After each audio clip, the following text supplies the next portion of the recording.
This is the part of Michael B. Jordan's career where he has to start watching out. It kind of started last year when Sinners first came out, and Variety were saying how it wasn't going to be a hit and ended up being one of the biggest films of 2025. Because the thing about Michael B. Jordan is a good dude.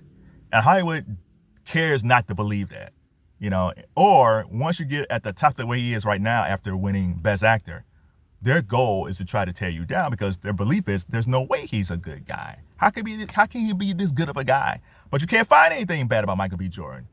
There's no drinking, there's no drugs, there's no tantrums. His female co-stars go out of their way saying what a good guy he is. But this is where he has to be really careful because they're going to try to find something. Like now, the Hollywood social media are all saying that he's demanding $18 million for the new Miami Vice reboot. It's him and Austin Butler. And it's produced by Michael Mann, the original creator of Miami Vice. Now, the demand thing is actually kind of funny because usually it's negotiations. All actors and actors and directors and producers, for their next project, they all negotiate. And usually those numbers are kept behind the closed door. We never know how much someone is actually making. Either never or down the road we hear something like, oh, they got a piece of the back end and this is how much they make. Because even Tom Cruise, I think they're trying to get for Miami Vice, they're trying to get Tom Cruise to play the villain.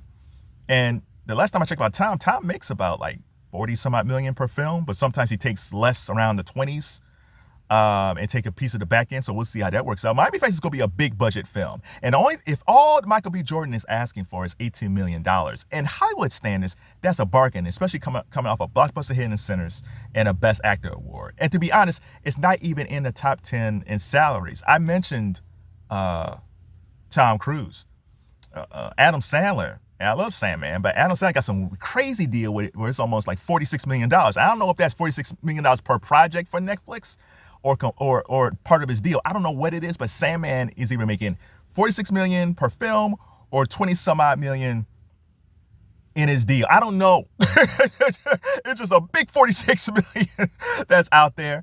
But most A-list actors are making $20 plus million. The Rock, he makes between 20 and 25 million. I can't remember the last time Dwayne had a hit.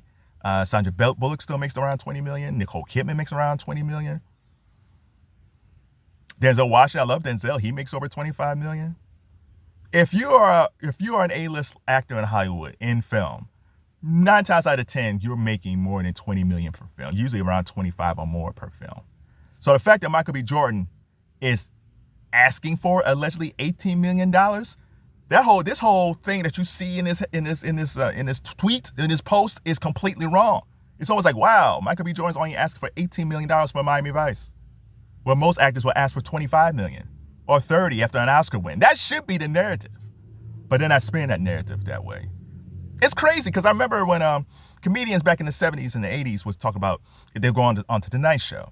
And if they do well, like Johnny bring them over to the couch. And when that happens, comedians say all the time, they will say, the amount that I was making on the road jumped. It just skyrocketed because I got to sat next to Johnny Carson. That's what happens when you make blockbuster films and you win an Oscar. You cash in. And I'm sure when he was talking to Leonardo DiCaprio and all these guys that's been around for years, they probably told him, it's like, okay, this is what's going to happen. Like now you can negotiate a little bit more. Maybe you might be able to get your own office on the studio lot. Maybe you can end up getting a bigger producer credit. Like, maybe you get to ask more of the back end. Like there's levels to this thing that most of us will never see in our lifetime. But the fact that he's only asking for $18 million in Hollywood standards, where most of them are making 20 plus million, 25 million, and usually aren't. Like I said, I love Dwayne "The Rock" Johnson. I always loved The Rock since wrestling. But man, he's been making clunker after clunker after clunker. But he's not taking less. He's not taking less money. But all jokes aside, this is the moment when Michael B. Jordan has to be extra careful. He gotta be extra careful who he dates. He gotta be extra careful who he's friends with.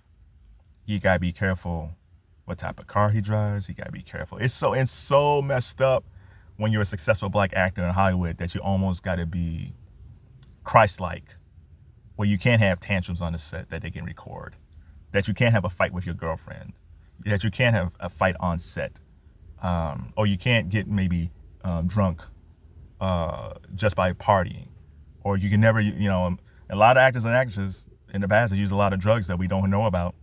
Or maybe we did hear about it, but they say, well, they just went to rehab and everything is fine. As a black actor, you can't pull that off, especially where he's at right now. So Michael B. Jordan, if you're watching this, hello. But I will say towards this young man, he's already done a good job navigating the treacherous waters of Hollywood.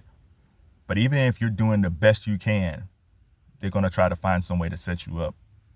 So Michael B., you're doing a good job so far. Stay on that path, because they're really looking to tear you down.